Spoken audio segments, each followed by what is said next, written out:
안녕하세요. 해우소한의원 김준명 원장입니다. 입냄새는 구강 내의 문제, 또 소화기나 호흡기, 전신적인 증상 등 다양한 원인으로 발생한다고 말씀을 쭉 드려왔는데요.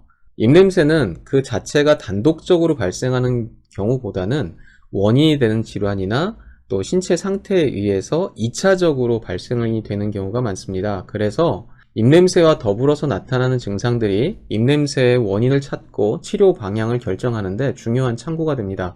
오늘은 입냄새와 연관이 있는 동반 증상들에 대한 설명을 좀 드리고자 합니다. 저희 해우소한의원에서 입냄새 진료를 위해 찾아오신 분들 1070명을 대상으로 조사한 결과를 바탕으로 말씀을 드리겠습니다. 자, 그래프를 보시면 입냄새의 동반 증상 중에서 구강 내의 증상으로는 치과질환, 설태, 구내염, 잇몸출혈, 입마름, 입안 열기 등이 있고 1119건, 구강 외의 증상으로는 소화불량, 역류성 식도염, 위염, 속쓰림, 신물 같은 소화기 증상 1074건, 축농증, 비염 같은 코 증상 143건, 목의 이물감 75건, 편도결석 같은 편도나 인후부의 증상 52건, 또 만성피로, 고혈압, 당뇨, 지방간 같은 전신적 증상이 115건으로 밝혀졌습니다.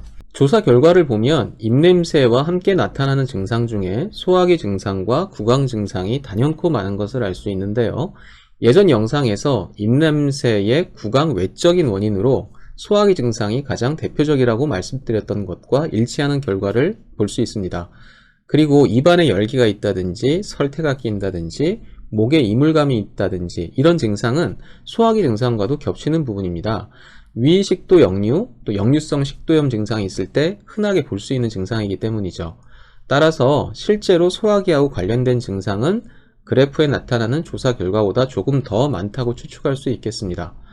앞서 말씀드린 것처럼 입냄새의 동반 증상은 치료 방향을 결정하는데 굉장히 중요한 참고가 됩니다. 동반 증상의 원인과 입냄새의 원인이 겹치게 되는 경우가 많기 때문이죠. 예를 들어 위열로 인해서 입냄새가 난다 할 때는 입냄새가 나면서 위열의 증상인 잇몸의 출혈, 또 갈증, 속쓰림 같은 동반 증상이 보이는데 이런 동반 증상들을 보면서 이 환자가 위열로 인한 입냄새가 나고 있는 것이구나, 이런 식으로 판단할 수 있는 중요한 근거가 되기 때문입니다. 입냄새가 나는 원인은 단순하진 않습니다. 입냄새의 원인이 한 가지라면 치료하기도 참 편하겠죠. 하지만 위에서 보신 것처럼 굉장히 다양한 여러 가지 증상들이 연관이 되어 있습니다. 그래서 여러 증상을 종합적으로 치료할 수 있는 이런 한약 치료가 입냄새 치료에 적합한 경우가 많은 겁니다. 입냄새가 나는 이유는 복잡하지만 그 이유를 잘 찾아서 치료를 하시면 성공적으로 구치치료가 될 수 있다고 믿습니다. 저도 계속 열심히 노력할 테고 환자분들도 노력하시면서 좋은 결과를 만들어 보시기 바랍니다. 감사합니다.